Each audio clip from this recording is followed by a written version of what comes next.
हरे कृष्णा, राधे राधे। कैसे हो आप सभी? आशा करती हूँ आप सभी स्वस्थ होंगे, परम मंगलमय होंगे। प्यारे भक्तों, आप सभी की रुचि के अनुरूप आज फिर ले आई हूँ एक नया भक्त चरित्र प्रभु के भक्त रघु के केवट का।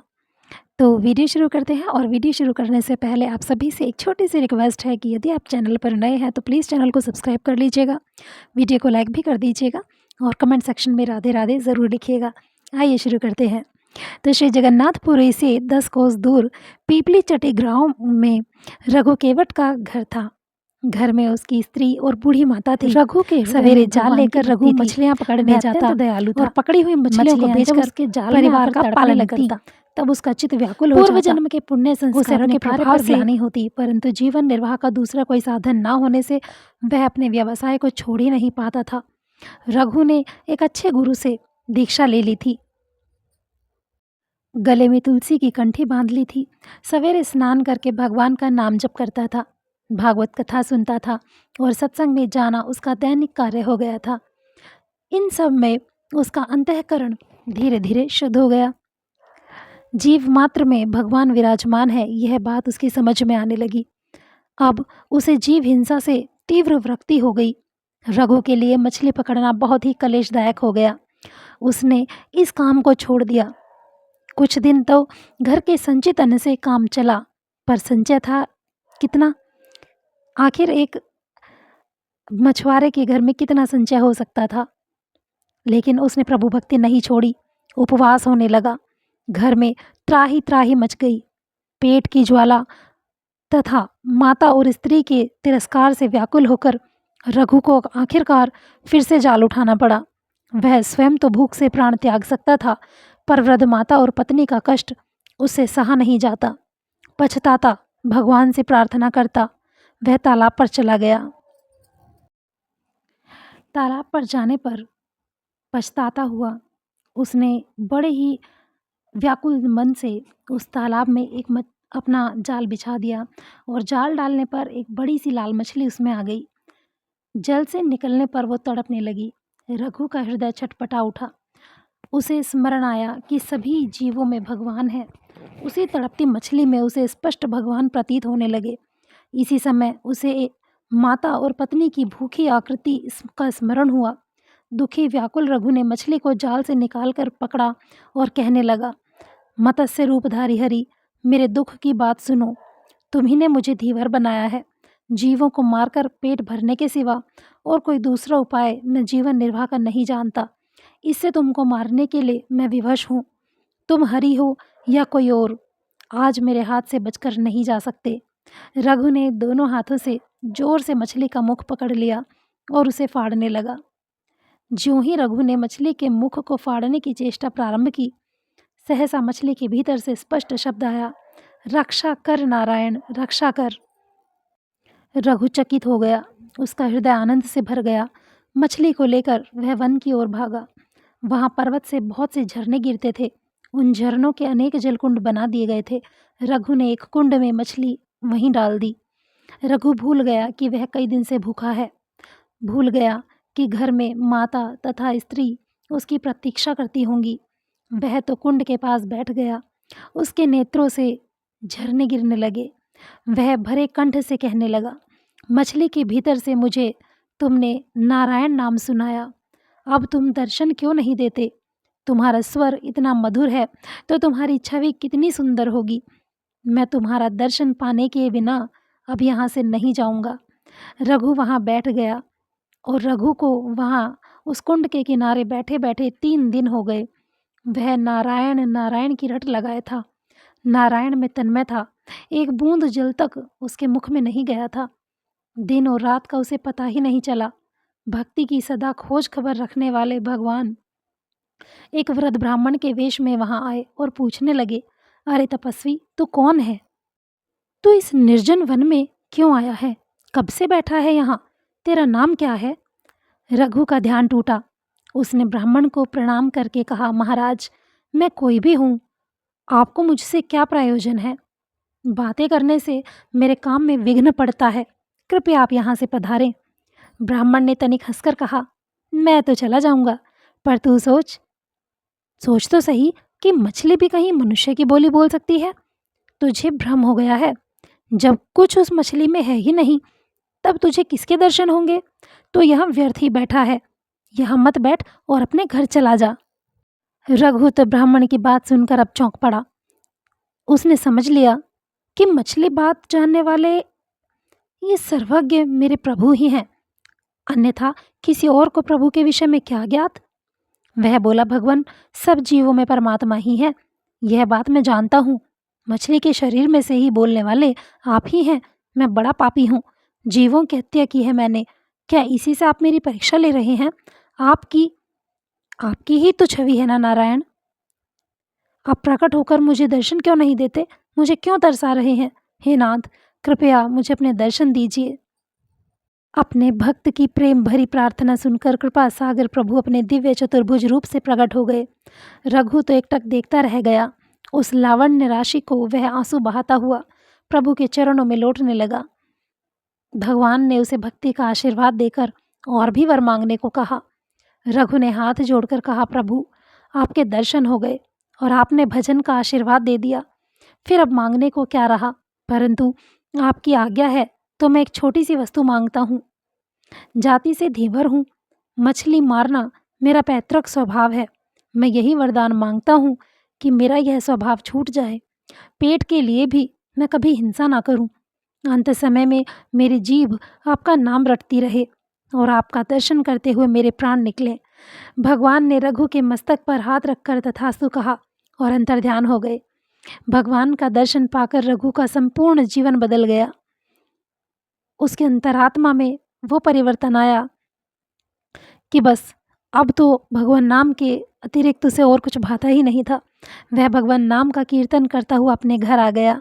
गांव के लोगों ने उसे धिक्कारा कि माता और स्त्री को निराधार छोड़कर वह भाग गया था।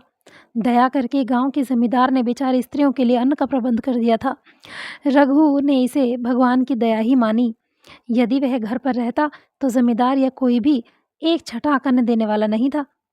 अब वह प्रातः शौच स्नान आदि से निवृत्त होकर भगवान का भजन करता और फिर कीर्तन करता हुआ गांव में घूमता। बिना मांगे ही लोग उसे बुलाकर अनेक प्रकार के पदार्थ दे देते थे। इस प्रकार अनायास ही उसका तथा परिवार का पालन पोषण होने लगा। उसकी माता तथा स्त्री भी अब भजन में लग गईं। रघु अब भजन के प्रभाव से पूरा साधु हो गया था। दिन रात उसका मन भगवान में लगा रहता था। वह नाम कीर्तन करते करते बेसुध हो जाता था। अब रघु की स्थिति ऐसी हो गई कि उनके मुख से जो भी निकलता वह सत्य हो जाता। वे वचन सिद्ध महात्मा माने जाने लगे। दूर दूर से नाना प्रकार की कामना वाले स्त्री पुरुषों की भीड़ आने लगी। रघु इस प्रपंच से घबरा गए। मान प्रतिष्ठा उन्हें विष जैसी लगने लगी थी। घर छोड़कर वे अब निर्जन वन में रहने लगे और 24 घंटे केवल भजन में ही बिताने लगे। प्यारे भक्तों, जब कोई प्रभु के नज़दीक जाता है तो प्रभु उन्हें अपने हृदय में ज़रूर बिठा लेते हैं और उनके हृदय में खुद बैठ जाते हैं और फिर ये जीवन बदलने लगता है। एक दिन रघु को लगा कि मानो नीलाचल नाथ श्री जगन्नाथ जी उनसे भोजन मांग रहे हैं। इससे उन्हें बड़ा आनंद हुआ। भोजन सामग्री लेकर उन्होंने कुटिया का द्वार बंद कर दिया। भक्त के बुलाते ही भाव के भूखे श्री जगन्नाथ प्रकट हो गए और रघु के हाथ से भोजन करने लगे। उधर उसी समय नीलाचल में श्री जगन्नाथ जी के भोग मंडप में पुजारी ने नाना प्रकार के पकवान सजाए। श्री जगन्नाथ जी के मंदिर से भोग मंडप अलग है। भोग मंडप में एक दर्पण लगा हुआ है। उस दर्पण में श्री जगन्नाथ जी के श्री विग्रह का जो प्रतिबिंब पड़ता है उसी को नैवेद्य चढ़ाया जाता है। यह सब सामग्री आ जाने पर पुजारी जब भोग लगाने लगे तब उसने देखा कि दर्पण में प्रतिबिंब तो पड़ता ही नहीं है। दर्पण जहाँ का तहाँ था, बीच में कोई आड़ भी नहीं थी, पर प्रतिबिंब नहीं पड़ रहा था। घबराकर वह राजा के पास गया। उसने कहा, महाराज, नैवेद्य में कुछ दोष लगता है। श्री जगन्नाथ स्वामी उसे स्वीकार नहीं कर रहे हैं, अब क्या किया जाए? श्रद्धालु राजा ने स्वयं देखा कि दर्पण में प्रभु का प्रतिबिंब नहीं दिखाई दे रहा। उन्हें बड़ा दुख हुआ। वे कहने लगे, पता नहीं मुझसे क्या अपराध हो गया है कि मेरी सामग्री से अर्पित भोग प्रभु स्वीकार ही नहीं कर रहे हैं। मुझसे कोई अपराध तो अवश्य हुआ है। यदि अपराध हुआ है तो प्रायश्चित करने को मैं तैयार हूँ। राजा प्रार्थना करते हुए दुखी होकर भगवान के गरुड़ ध्वज के पास जाकर भूमि पर लेट गए। भगवान की लीला से लौटते ही उन्हें निद्रा आ गई। उन्होंने स्वप्न में देखा कि प्रभु कह रहे हैं, हे राजा, तेरा कोई अपराध नहीं, तू दुखी मत हो। मैं नीलाचल में था ही नहीं, तब प्रतिबिंब किसका पड़ता? मैं तो इस समय पीपली चटी में अपने भक्त रघु केवट की झोंपड़ी में बैठा उसके हाथ से नैवेद्य कर रहा हूँ। वह जब तक नहीं छोड़ेगा मुझे यहाँ से, मैं यहाँ आकर तेरा नैवेद्य कैसे स्वीकार कर सकता हूँ? यदि तू मुझे यहाँ बुलाना चाहता है तो मेरे उस भक्त को उसकी माता तथा स्त्री के साथ यहाँ ले आ, यहाँ उनके रहने की व्यवस्था कर। राजा का स्वप्न टूट गया। वे एकदम उठ खड़े हुए, घोड़े पर बैठकर शीघ्रता से पीपली चटी पहुंचे। खोज और देखभाल के बाद रघु केवट की झोंपड़ी का पता लगाया। जब कई बार पुकारने पर भी द्वार नहीं खुला, तब द्वार बल लगाकर राजा ने स्वयं खोला। उन्होंने कुटिया का एक दृश्य देखते ही मूर्ति की भांति हो गए। रोमांचित शरीर रघु के सामने भोजन रखा है और प्रभु भोजन कर रहे हैं। ये रघु भोजन प्रभु को अपने हाथ से करा रहा है। रघु दिख रहा है, अन्न दिख रहा है, ग्रास दिख रहा है, पर ग्रास लेने वाले का मुख नहीं दिख रहा। राजा चुपचाप खड़े रहे। वह अज्ञात मुख तो जिसे कृपा करते हैं प्रभु, उन्हीं को दिख सकता था। अर्थात राजा को सब कुछ वहां दिखाई दे रहा था, किंतु केवल जगन्नाथ प्रभु के दर्शन नहीं हो रहे थे। सहसा प्रभु भी अंतर्ध्यान हो गए। रघु जल से निकली मछली की भांति तड़पने लगा। राजा ने अब उसे उठाकर गोद में बैठा लिया। रघु को होश आया। अपने को राजा की गोद में देखकर वो चकित हो गए। जल्दी से उठकर वे राजा को प्रणाम करने लगे। उन्हें रोककर स्वयं पुरी नरेश ने उनके चरणों में प्रणाम किया। श्री जगन्नाथ जी की आज्ञा सुनकर रघु ने नीलाचल चलना स्वीकार कर लिया। माता तथा पत्नी के साथ वे पुरी आए। उनके नीलाचल पहुंचते ही भोग मंडप के दर्पण में श्री जगन्नाथ जी का प्रतिबिंब दिखाई देने लगा।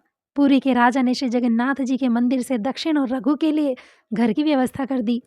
आवश्यक सामग्री भिजवा दी। वहां रघु अपनी माता और स्त्री के साथ भजन करते हुए जीवन पर्यंत वहीं रहे।